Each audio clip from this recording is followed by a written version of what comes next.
যদি বাঁচতে চান তাহলে আমাকে অনুসরণ করেন। আমাকে অনুসরণ করবেন কারণ 1 নম্বর হচ্ছে আমার অনেক মুরিদ আছে যারা আমাকে অনুসরণ করে। 2 নম্বর কারণ হচ্ছে আমার মাথায় পাগড়ি আছে, সুন্নতি টুপি আছে। 3 নম্বর কারণ হচ্ছে আমার মুখে সুন্নতি দাড়ি আছে। 4 নম্বর কারণ হচ্ছে আমার গায়ে ঢিলাঢালা পোশাক আছে, জুব্বা পাঞ্জাবি আছে। আর 5 নম্বর কারণ হচ্ছে আমি নেক আমল করি।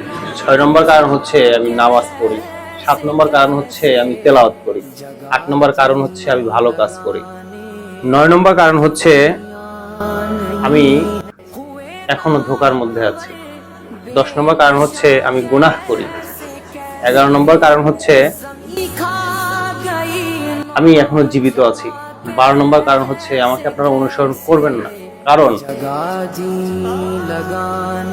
হ্যাঁ, অনুসরণ করতে পারেন যদি মনে হয় এগুলো সুন্নতি এবং এগুলো আমলি, তাহলে অনুসরণ করতে পারেন। কিন্তু আমাকে ব্যক্তিগতভাবে অনুসরণ করবেন না এই কারণে বলতেছি যে আমি এখনো জীবিত অবস্থায় আছি। কারণ অনুসরণ করবেন তাকে যে মারা গেছে, অর্থাৎ আল্লাহ তাআলার কাছে মকবুল বান্দা হয়ে গেছে হকের উপরে। যদি আপনার অনুসরণ করতে হয়, অনুপ্রেরণার প্রয়োজন হয়, তাহলে অবশ্যই মৃত ব্যক্তিকে অনুকরণ করেন যিনি আল্লাহ তাআলার কাছে মকবুল হয়ে গেছে, প্রিয়, হকের উপরে আল্লাহ তাআলার কাছে কবুল হয়ে গেছে। হ্যাঁ, এর জন্য আপনার যদি অনুসরণ করতে হয়, সাহাবাদের জিন্দেগি অনুসরণ করুন। হেকায়েতে সাহাবা পড়ুন, দেখুন সাহাবাদের জিন্দেগি কি। আল্লাহ রাসূল সাল্লাল্লাহু আলাইহি সাল্লাম বলছেন, আমার প্রত্যেকটি সাহাবা এক একজন উজ্জ্বল তারকার মতো। যদি কেউ এই যে কোনো একজনকে অনুকরণ করে আল্লাহ তাআলা নিকটবর্তী হতে চায়, সে হেদায়েত পেয়ে যাবে।